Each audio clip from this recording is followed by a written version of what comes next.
this year's to have fun, celebrate my career, go out and try to win races, try to win the Daytona 500, try to win the Southern 500, try to win a championship. We'll do everything we can to do that. But the number one goal this year is to have fun. Hard to hear those words from Tony Stewart when you consider what happened to him 72 hours ago. Good evening. Welcome to NASCAR Race Hub with Danielle Trotta. I'm Adam Alexander. Today's top story again is the accident involving smoke. Yeah, Adam, we continue to sift through the many pieces of information coming our way from the many sources we have, trying to bring you the very latest and most accurate information. Joining us now, Alan Cavanna has been covering this story since it first broke on Tuesday. He's joining us now. Alan, we understand there are some new details. What more has come to light? Well, Danielle, we talked with multiple eyewitnesses to what happened on Sunday. Now, while some of those details remain unclear, we do have a much better picture of what happened. Now, as Adam said, Tony Stewart was out there in the desert with a group driving a vehicle, what's now called a sand rail, out in the desert, an area called Glamis. Our sources say they weren't racing, but at some point Stewart went over the lip of a dune, came down on all four wheels, bottoming out the shocks, and that's what injured the three-time champion. Now, Stewart did not flip his vehicle over. He was then taken to a California hospital. Our sources also stressed that Stewart was wearing a full harness and helmet at the time of the incident. One person we talked to called this whole thing a freak accident. A team spokesman even revealed to me that the vehicle itself was not damaged. Now, as for an update on Stewart, nothing official today on his condition come from the team, but we are expecting some more tomorrow. Danielle? Alan, thank you so much. This statement was released yesterday by Stewart-Haas Racing spokesman Mike Arning. Quote, Tony Stewart, driver of the number 14 Chevrolet for Stewart-Haas Racing in the NASCAR Sprint Cup Series, sustained a back injury in a non-racing accident Sunday afternoon. Stewart was transported to a local hospital following the accident and is currently being evaluated.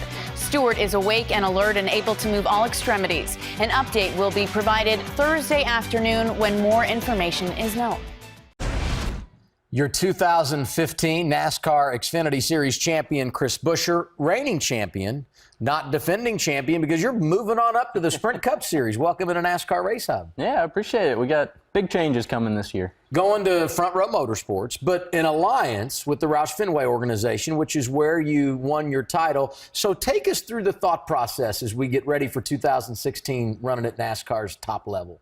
Well, it's obviously a big change. I'm really happy I got to run with Front Row last year. I got to run those 6 races early in the season, got my feet wet, really figured out what this was all going to be about, and I'm that much more prepared going into it now. So, you know, I'm excited for it. It's going to be a really busy season. We got a lot of things to work out still. It's going to be a huge learning curve, and I know that. And, you know, I think my expectations going in are going to be realistic because I realize it's the top premier level of motorsports in the country. I mean, it's pretty wild to be sitting here and getting ready to go into it. Yeah, when you look at the Xfinity Series from a 1,000-foot view, Chris, it's interesting. You have some lifers in the series, and then you have some young guns who are wanting to move up the ladder and get to that top level, as you just said. Was there a rush for you to get to Cup? Was there any reason for you to go back and continue another Xfinity season, or did you really have your sights set for 2016 on Cup? There was absolutely no rush on my part. I mean, just kind of the way everything worked out. I've been a little bit slower to progress than a lot of people throughout most of my career. I've run a little bit longer in each division before moving on, and I think it's great. I love the way that I've been able to do it. I've gotten a lot of experience everywhere I've gone, and I've been that much more prepared when I do move up. So, and you've been successful at each level, which is a huge key as well. Exactly. So, you know, it's been a blast doing it the way we have. So I'm ready for the Cup level. You know, if it had been 100% my call, I may have done another year of Xfinity and try to defend the title. But, you know, the way this world works, I'm really excited about the opportunity. I think it's going to be great. We got CSX and Love's Travel Stops coming on board. You know, proud to be representing those 2 new companies, and we'll go see how we can fare this year. Listening to you talk, the word patience comes to mind, but patience and successful race car driver typically don't fit into the same sentence. Where do you get that from? That's a good question because my dad was not a very patient person. So I don't know if maybe I wanted to really focus hard on having that, but I am a pretty patient person, and I feel like it's helped me progress in a more level way. I've been able to really take my time, not rush into anything, and really take in everything that I can through the years, and I think that's going to be a big help as we go into this season. You know, I've had the chance to talk to to all the Chase guys from last year while we were out in Vegas, and really feel like we're going into this year with a good amount of respect from most of the guys in the series, and I got some good friends to lean on, and I think it's going to make it that much easier as we move forward. Chris, it's hard to not see the big headline in NASCAR this week since the world learned just 24 hours ago Tony Stewart involved in a accident out west. Extracurricular activities. We had Joey Logano on yesterday. Roger Penske, as a team owner, does not allow his drivers to participate in some of those things.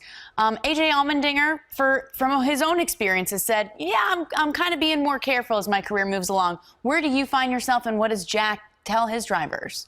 Well, it's I understand what Tony's out there doing. I was, Sunday I was out riding on UTVs. We had a new Polaris up in the mountains in North Carolina with a couple of friends. So, it's something that I absolutely love to go do is, play around. I haven't been to the sand dunes, and I don't know what the dangers are when you change the terrain up a little bit, but it's hard to establish that line.